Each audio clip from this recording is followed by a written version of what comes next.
So today I want to clear up a common misconception when it comes to sleep training, and that is that you have to stop feeding your baby overnight if you're going to sleep train.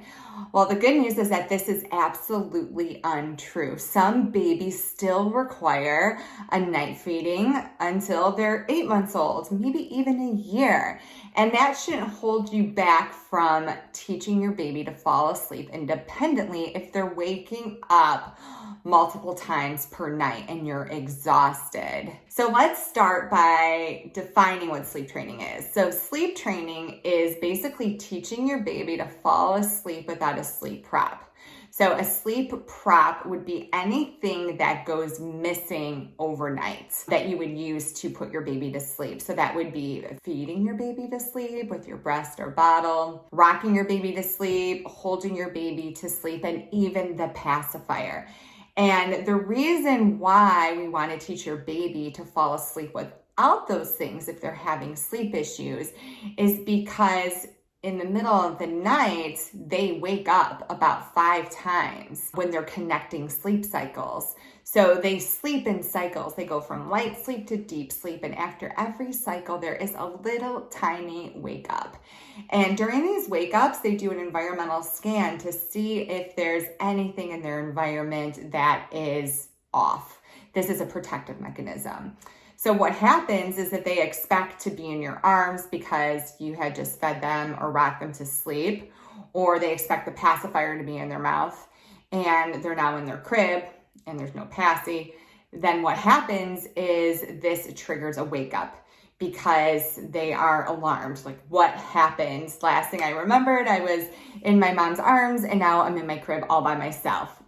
Help. And then they're not able to fall back to sleep because they don't know how to fall asleep independently because you used a prop to help them to fall asleep in the first place. So by teaching them to fall asleep on their own without props, what's going to happen is they're going to be able to connect sleep cycles on their own because their environment is going to look consistent overnight. There's going to be no cause for alarm during those little arousals, and they're going to be able to fall right back to sleep. And this is why I think that myth exists that you have to stop feeding overnight if you're going to sleep train, because usually what I find is once a baby learns to fall asleep without a prop, then they typically only wake up overnight if they're going to feed. And a lot of babies typically will start to sleep 11 to 12 hours without waking up for a feed at all.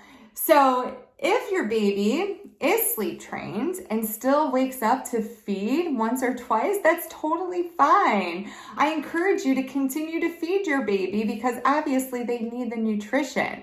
However, if you did sleep training and you're finding that your baby's waking up more than once or twice per night, or when your baby does wake up, they're not taking a full feed, you can tell they're just feeding to fall back to sleep, I would make sure that number one, you're waiting a good 5 to 10 minutes before you go into the room to feed. Don't assume just because they're awake that they need a feed. Even though you sleep train and teach your baby to fall asleep independently overnight, they're still going to wake up in between sleep cycles. And research shows that sometimes it could take up to 10 minutes for them to fall back to sleep. So make sure you're giving your baby the opportunity to fall back to sleep on their own.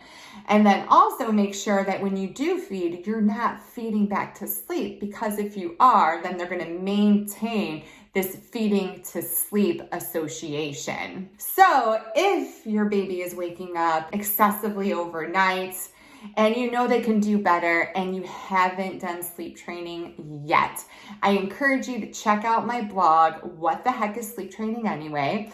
It explains the different methods of sleep training, and that will give you a good idea of what method would be best for your family. If you find that you're leaning more towards the stay in the room method, the chair method, or the graduated extinction, which I call out of the room method, and need assistance, we can help. I now offer a digital course, The Art and Science of Sleep Training. So it's a very budget-friendly way to get sleep training guidance. Or you could also work with either myself or one of my sleep consultants one-on-one if you're looking for a more tailored approach. So I hope that this has helped to clear up that common misconception. If you feel like your baby still needs to feed overnight, but you want to get rid of some of those night wakings, I would definitely encourage you to sleep train. It makes all the difference in the world.